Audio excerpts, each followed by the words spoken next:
Welcome back to another episode of Grizzly True Crime. My name is Gisela K, and today we continue to deep dive, analyze this notepad of Brian Laundrie's that was released. This will be the analysis of page 7 and 8. I call it that page 7 and 8 because that's the order in which they were released. Page 1 we analyzed, page 2, page 3 to 6. So if you missed out on that, please check that out on the Brian Laundrie playlist, which I've put in the description box for you. And so today we continue on and we're going to look at page 7 and 8.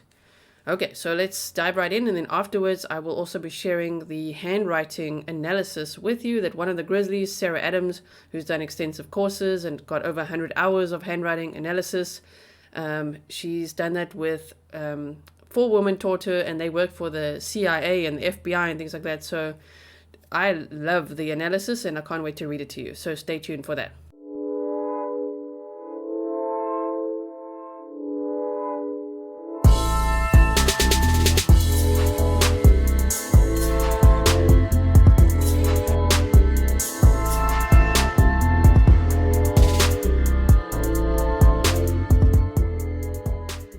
Okay, so on page 7 he says, I rushed home to spend any time I had left with my family. Any time I had left is already interesting because, what's the rush? Any time I had left, whereas he took control and he ended his own life. So to spend any time I had left sounds to me like he was planning to run away and never return, as we all speculated, right? Because what is it that's closing in on him if he's thinking that there's limited time? Yes, law enforcement, Gabby's family, things like that. And interestingly, in the very next sentence, he actually expresses that, saying, I wanted to drive north to let James or TJ kill me, but I wouldn't want them to spend time in jail over my mistake, even though I'm sure they would have liked to. Even though I'm sure they would have liked to, he's saying, I'm sure they would have liked to kill me. Which I think is also inappropriate of him to say. I mean, they would have been extremely angry with him, but you see how he justifies his anger towards Gabby ended in or resulted in him murdering her. So now he's kind of projecting onto James and TJ. James is Gabby's stepdad. TJ is her brother. And they live in New York, which is also why he's saying drive north, which I'll get to in a moment. But he's kind of projecting like, ooh, they'd be so angry with me, they'd kill me. But my message to Brian, even though he's no longer with us, is that not everyone who gets extremely angry kills people. They are very angry. They would have been very angry. But to say, let them. I would have just consented to, surrendered to them killing me. No, you wouldn't have. We saw it in the body cam footage, how you're a freaking chameleon, and then suddenly you're the nice guy. So he wouldn't. He's highly manipulative. He wouldn't just be like, kill me. No, he needs ultimate control, which is why he took his own life. Okay, so I wanted to drive north, getting back to that. I was thinking, why does he say north? Because, he was coming from Wyoming and went to Florida, but of course he says north because he means north from home, or the Mayakachi Creek in Florida, northward towards New York, because I believe James and TJ live in New York. So wanted to drive north. What, in Gabby's van, or what do you mean? And wanted to drive north, yet his mother and father blocked all contact with Gabby's family. So here he's trying to sound like a hero. Like, I would have driven north and what? Told them? Because you see, at this point, they didn't know. That's what I'm saying, why I speculate this. I believe that he wrote this at the time when James had gone out to Wyoming to search for Gabby. And I believe that he unalived himself when they found her body. Because for him, that's like the end. Oh, crap. I think I was really, really hoping that they would never, ever find it. So if he went out speculatively on the 13th, is what his mother says. The Mustang went to the Colton Preserve on the 13th and then was taken back to the house on the 15th. But then on the 17th, he was officially reported missing. I still speculate because of the neighbors also seeing a lookalike, like literally Brian Laundrie running down the street with his backpack on, and all the reports initially saying he left on foot. That's what the police reported as well initially. So I'm like, oh, he probably left on the 17th, which is 3 days after everyone was petitioning outside the house. It is after James and law enforcement, had said they're going out there, so they were out there.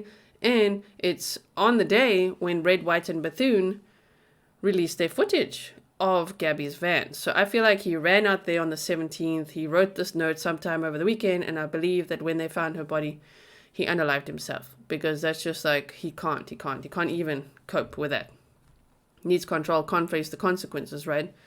So even though I'm sure they would have liked to, well, yeah, not everyone thinks like you, Brian. As I say, they would have been angry, but kill you, I don't know about that. Anyway, I'm ending my life not because of a fear of punishment, but rather because I cannot stand to live another day without her. Well, then why'd you murder her? Why'd you abuse her for many months, possibly even years? Why'd you treat her like you did? To say that, I think it's the exact opposite. I think he's literally saying, I'm ending my life because of fear of punishment. As simple as that. Got to look at it the other way around with this guy. And then he says, I've lost our whole future together. Every moment we could have cherished. Okay, right. But instead of we've lost our whole future together, if this in his mind is such an unexpected tragedy, one might say or think to say, we've lost our whole future together, every moment that we could have cherished. But no, he says, I've lost our whole future together. Every moment we could have cherished. He didn't seem to cherish much of the moments with her, already when she was alive. And then he says, I'm sorry for everyone's loss. I'm sorry for everyone's loss. Please do not make life harder for my family. They lost a son and a daughter. The most wonderful girl in the world. Gabby, I'm sorry. Now, I'm sorry has very little meaning unless you actually say what you're sorry for. So like, Gabby, I'm sorry for taking your life. Gabby, I'm sorry for what I did. Not that his words would mean much at this point. But Gabby, I'm sorry. It's just very weak statement there. I know earlier he said, I'm sorry for everyone's loss. But he never takes responsibility for what he really did. Like, I'm sorry for taking Gabby's life. I'm sorry, I don't know, for everything. He doesn't get specific. Just, I'm sorry for everyone's loss. Sorry about that. Whatever I was speaking beforehand, I'm sorry about that. Sorry about that. Sorry about that. Sorry about that. Again, it feels like fear of what they would now think of him. That's what this whole, especially page 7 and 8, feel like. It's like fear of what the public and Gabby's family, and even his family, think of him. Please do not make life harder for my family. Well, people did, because they blocked the potatoes. They did a lot of things, as we know. We don't have to rehash that. But yeah, I think they made life harder for themselves, They lost a son and a daughter. He puts them equal. Like, the whole time, he might literally mean, like, that they loved them both equally. Which, one, we don't see that they loved Gabby very much by the actions.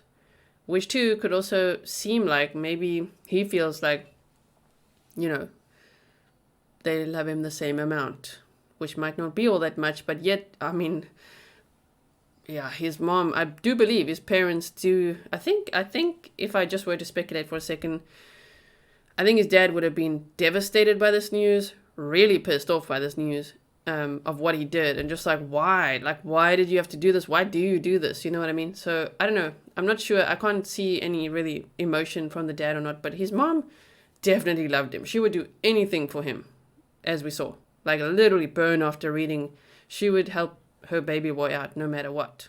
Okay, and if we look at his final page, it's pretty obvious at first sight that the first paragraph and the second one seem to have been written at a different time, even with a different pen. Unless that's now suddenly water damage, but nothing else seems water damage, so it makes no sense that only one sentence would be. So that is quite interesting. What do you think about that? Because I'm like, what is going on here? So he said, I have killed myself by this creek. Okay, so I have, which means obviously at the time of him writing this type of language means he hasn't done it yet, which is very interesting that he says, I have. killed myself by this creek in the hopes that animals may tear me apart. So, that was at the Mayakahachi. It was actually at the Big Slough Preserve. But anyway, the fact that he says creek is interesting. That, of course, Spread Creek is where Gabby Petito's remains were found. So it's almost like he has to also say creek to kind of, I don't know if you understand what I'm saying. Like if Gabby was murdered, which he was, at Spread Creek dispersed camp, now he has to say, I have killed myself by this creek. But surely if he was going to mercifully sacrifice himself by a creek, one would think that if he felt the way that he's writing here, he would have done so at Spread Creek. If he was really going to take his own life, from the beginning, he would have wanted to, based on how he says he feels about Gabby in this notepad, die by her side? Like, why abandon her out there? Leave her in the wild. As we saw, if you missed it, go check it out. The helicopter footage, which they didn't show the public the entire, video of, but all the articles say that Gabby was not buried. So he just left her out in the wild, in the open, murdered. That's not what you do if you love someone. Definitely not. You want them to be buried with dignity if this really was such a tragedy. Of course, if it was such an unexpected tragedy, yeah, in the moment you're also going to be calling the police. You're going to be calling 911. You're going to be calling hospitals. You're going to be asking other campers for help. He didn't do that. Instead, he's like, I spooned her close to the fire. Like, wow. For someone who prided himself on being a survivalist, in that moment, he sure wasn't one. And we know that it's all BS what he wrote. I'm just saying, wow. You can just see and feel how much he lied because of everything that he represented and thought of himself of. So I have killed myself by this creek in the hopes that animals may tear me apart. Literally what he was hoping would happen to Gabby. There's a bit of truth in all of this, right? And then it said that it may make some of her family happy. Again, being merciful. So you sacrificed yourself just to make her family happy. Well, it didn't, and it doesn't. If you had actually just turned yourself in, that would have made her family happy. So he has no concept of what love is or happiness at all. And it's very cruel to say, yep, killed myself to make her family happy. Because that's, at the end of the day, not what they wanted. That's his own sick mind projecting things. They wanted justice. And they want justice for Gabby Petito, which normally, Brian, based on all the books you read and everything, even though that's fiction, you know how it normally works. Killer gets caught. You go to jail. You go to trial. And then you go to prison. Life imprisonment, no possibility of parole. No melons, no barefoot stuff. Just like you in your cell, yes. So that it may make some of her family happy. Wow. And who? Some of. Not all of. That it may make her family happy. That it may make some of her family happy. You mean the ones who wanted you dead that you're projecting again? Interestingly, he's projecting that it's James or TJ instead of the most likely one would be Joe, Gabby's dad. He would be furious. But still, these people are not killers. Brian is, or was. And then after that, this different color ink. Wow. Please pick up all of my things. Gabby hated people who litter. Okay. To end this notepad confession with what Gabby hated. And not just that Gabby hated litter. Gabby hated people. That's the last three words that you're going to say about Gabby. Who litter. But if you just focus on him writing, Gabby hated people who litter. That's horrible. Terrible that in the last words, speculatively, because maybe there's, of course, more we're going to see from this notepad.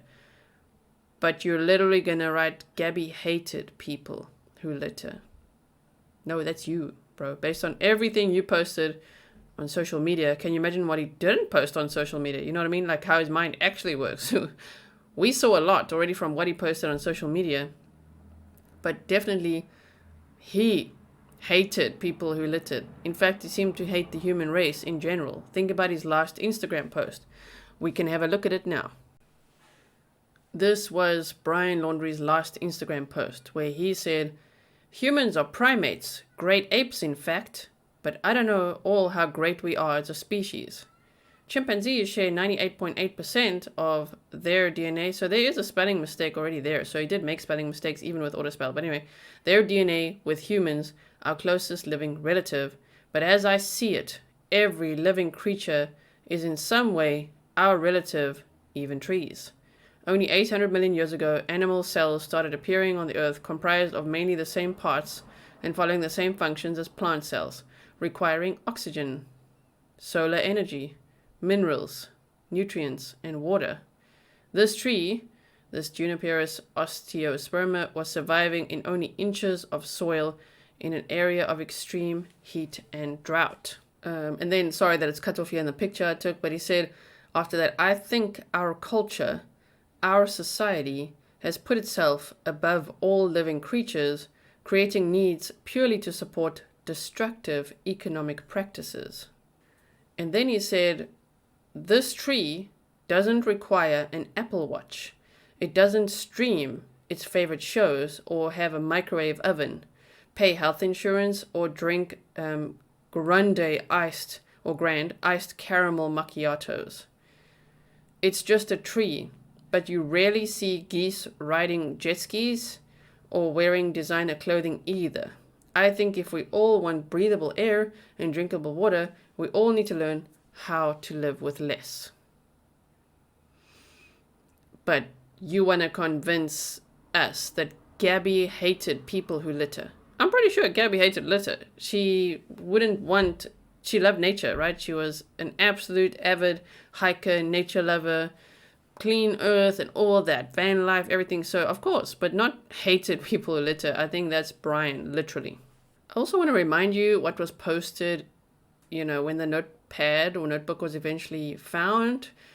They literally said, "A source with knowledge of the investigation told CNN the notebook is possibly salvageable." The source said the notebook was outside of the dry bag. It had been clearly wet, and they are going to use any potential means to dry that out before opening it. According to the source, who added, "They'll be very careful with it." The source said it's unclear how the notebook ended up outside the bag.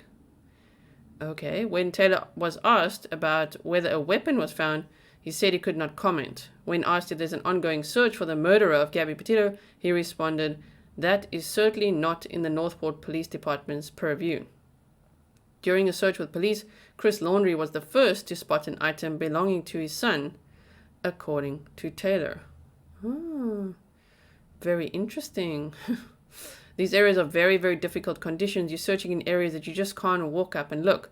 It's not like you're searching a house or a car, he said. These areas are huge and they're covered by water. Interesting. Okay, so for everyone that thinks that the notepad was found inside the dry bag, it was reported as being found outside, which really makes me speculate, what the hell did Bertolino just release and who wrote it? Unless it was one of those, super water resistant, waterproof notepads, which you can get on Amazon, and it's actually not all that expensive. Could have been one of those. But here they said it could be salvageable. Oh my word. Also, before we deep dive into the handwriting analysis, Brian Laundrie's dad visits the spot where his son's remains were discovered. This was on July 2nd, 2022. And of course, here they say Brian Laundrie's dad, Christopher Laundrie, returned Friday to the area where his son's body was found last year, according to a new report. I mean, here he's definitely not looking happy about being on camera. I wouldn't be either if I was him. But yeah, you can literally check this article out if you want to. I think it's pretty sad that he was out there, and I would actually at this point be very worried about his mental health. Because it's interesting timing, as the judge, denies the dismissal request. Like a few days later, Chris Laundrie is out at the exact same spot where they found his son's remains and items. So I'm not too sure what that would be about, or if he's there to connect with Brian and say like, oh boy, like would it be like sitting there connecting with the energy of like, look at what you've done to us? Is it in anger, or is it pain? It's probably a bit of both, but I just mean, is it pain of like, oh man, don't worry son, we're gonna fight for you, or something? I don't know. Or is he in a very dark mental space? I really, really hope, as much as I would assume, of course, their mental health has been majorly affected by all of this as well. I can't deny that. I really hope that Chris Laundrie and Roberta Laundrie stay alive. Stay safe, stay alive, and just please face the music at the trial. Don't be a coward like Brian. Okay? So now let's look at this handwriting analysis from Sarah Adams, one of the Grizzlies. Brian Laundrie handwriting/statement analysis. Handwriting is unique to each individual, each writer's circumstance at the moment that they wrote the writing sample. Even if handwriting looks different from page 1, in contrast to the rest of the letter, there are reasons that handwriting is sometimes called brain reading or brain leakage. On the first page, Brian is in the midst of psychosis, profound psychosis. People with gross pathology tend to write one of 3 ways: slant backward, middle slant or no slant, and slight right slant, considered most healthy and happy. Brian's writing is up, then down, then up, then down. There's no language in which the writing rules apply to this form. Oddly, what was also showing in his handwriting was a love of opera. Why that would be an emerging characteristic, but it's there in a couple of places, which is interesting, right? If you see a lowercase I that has a bubble above it, or if you make a period with the same kind of circle, I dot, it reflects a love of classical music and opera. Wouldn't be a stretch, as narcissism is through his writing, till the end, that maybe he was thinking this was his show, his opera, his story, as he was writing as though it was a scene from a movie, overly dramatic with unnecessary words that serve as filler, filling in where accountability should be but is absent. Brian has a persona, and this persona is that of a good guy.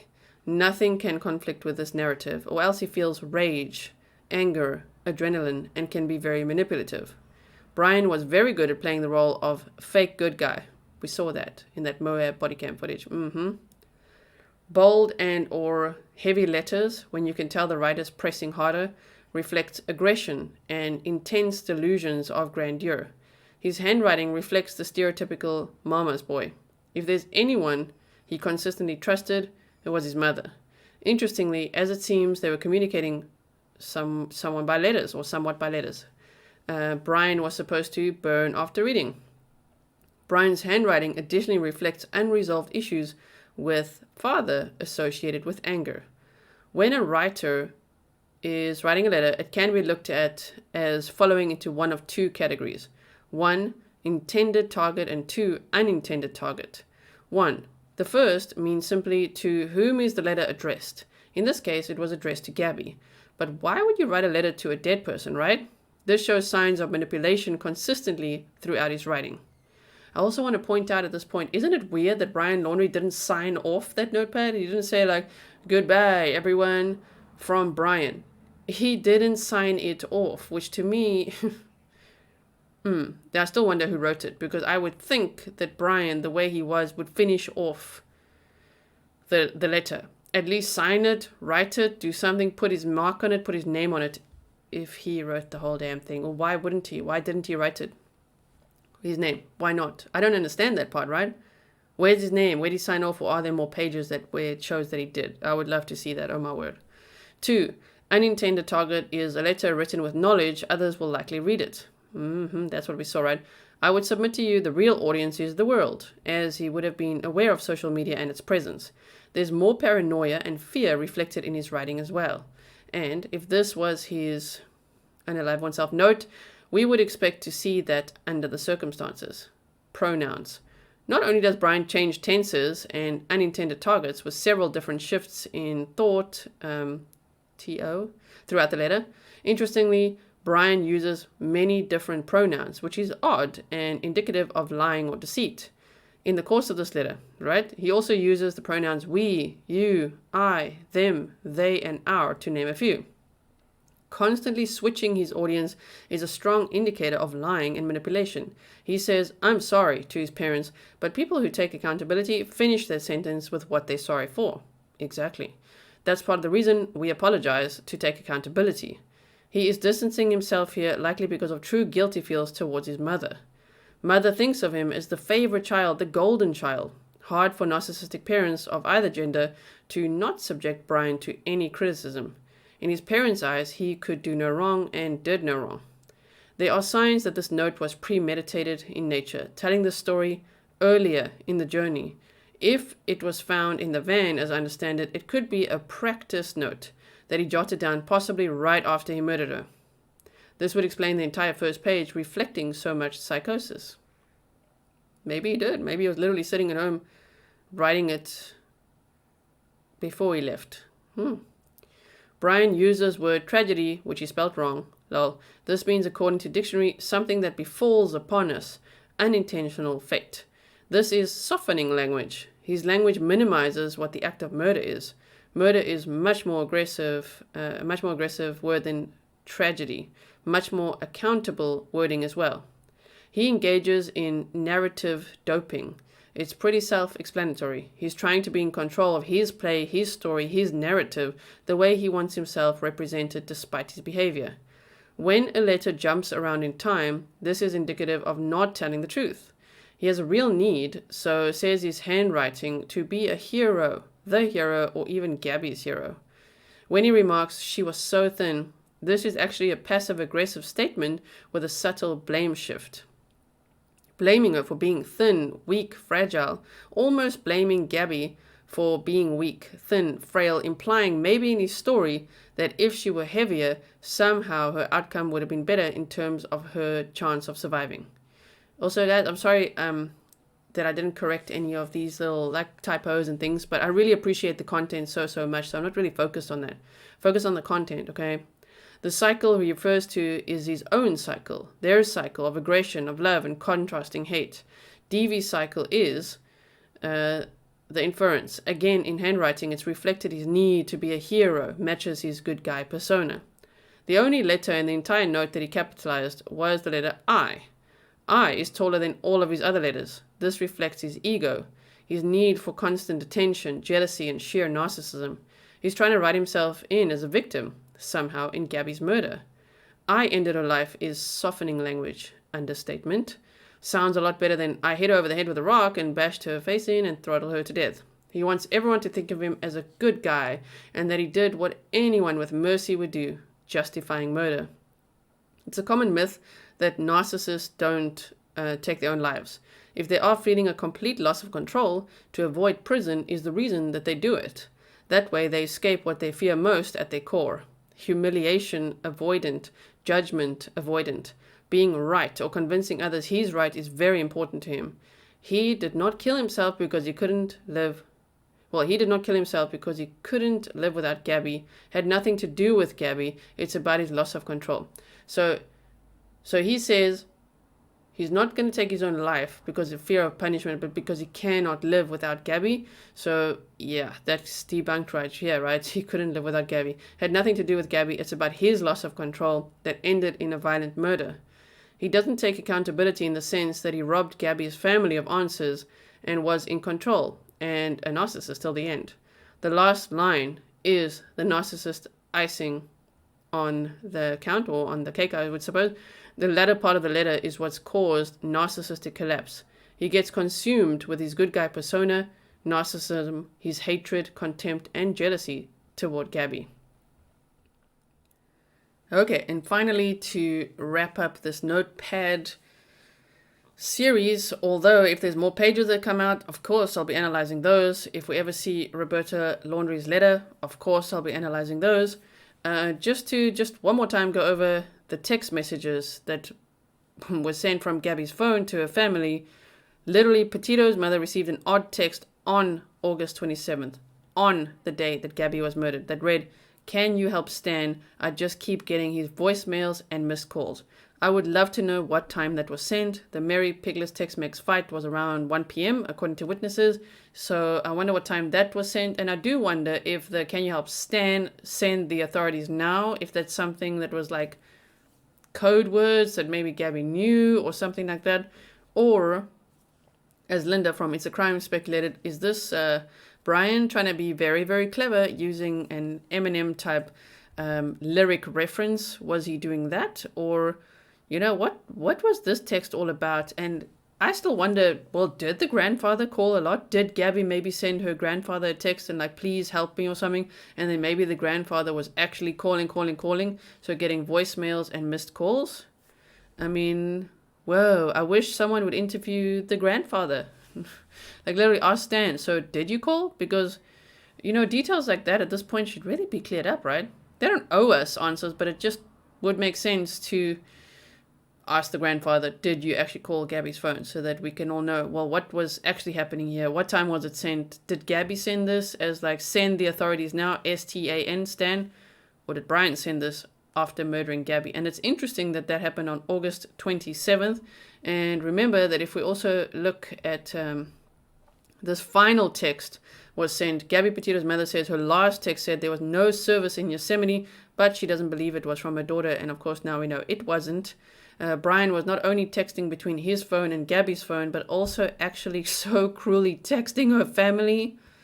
Oh my word. So the last text message from Gabby Petito's cell phone to her mother warned that the now missing woman did not have cell service in California's Yosemite National Park. So while Brian, this is the point at which he updated his Spotify playlist, got some nice songs for his drive home from the murder scene all the way to his mama's house, all the way cross country, long drive, left probably on the 29th. So on the 30th, he's texting. So while he's driving east, kind of southeast, east and south, he's saying to Gabby's mother that they actually headed west, which is scary to think that we might actually at some point see the text that he sent between Gabby's phone and his phone. And I mean, we've looked at it before. There were actually major raging fires happening in Yosemite at the time. So I'm still wondering if Brian, would have simulated these texts between him and Gabby, kind of saying that, they're breaking up or whatever, and she's gone off with friends to Yosemite. You see what I'm saying? And so then he could justify, well, I don't know where she went. I don't know, if he was never caught or something like that, or if her body was never found, that she just got lost probably in those raging fires, of course, secretly hoping that Howie left her, not buried, that she would be ripped apart by animals, which is what he wrote on his last page about himself. Oh my word. But that was on August 30th, said attorney Richard Stafford. Of course, we saw a new attorney, which is Pat Riley, in the civil suit. I think Pat Riley did such a phenomenal job. I think Richard Stafford also did a good job, but I don't know why the attorneys changed, but still, go Pat Riley, amazing. So, wow. Schmidt, according to Stafford, is convinced her 22-year-old did not send the text message. She doesn't believe it was from her daughter, Stafford said, adding, "Looking back now with all the facts, she believes it's not her daughter." Of course, trust the family, hashtag trust the family. It wasn't her daughter. Literally, how sinister is that Brian Laundrie had the audacity to text Gabby's mom and make up a location where she was at. No service in Yosemite. Well, if you had no service, how would you be texting? Oh man. And they weren't planning to go on this trip to Yosemite. They were at Yellowstone National Park, like around the Grand Teton area. So you could just actually tell the psychosis that was just identified in that analysis. Yeah, it seems like he was pretty psychotic at the time of sending the text or possibly writing the notepad stuff. I mean, yeah, he'd lost his grip on everything right then and there. Well, thank you so much for watching this video. I hope that you watched till the end. If you did, thank you so much. I hope you enjoyed the deep dive. Please give this video a thumbs up and share it. I'm looking forward to read your comments below. Of course, if you haven't yet, please join the Grizzly community and subscribe. Make sure you hit the bell that it says all so that you don't get upset when you miss out on uploads or live streams or things like that. Of course, as I say, if more content comes out, I will analyze that as well. Thank you again to Sarah Adams for the wonderful handwriting analysis that she did for us. I really, really appreciate it. And I also wanted to say that in some upcoming videos, I do want to tell you guys why I believe Brian Laundrie used his left hand to offer himself instead of his right. And it's not anything gross or things we may have speculated before. I believe I actually have the reason now based on how his mind works, which I think you'll be excited to see and learn about. So I'm looking forward to seeing you in the next live stream upload or whatever it is. Stay safe, stay snarky, and I will see you in the next one. Bye.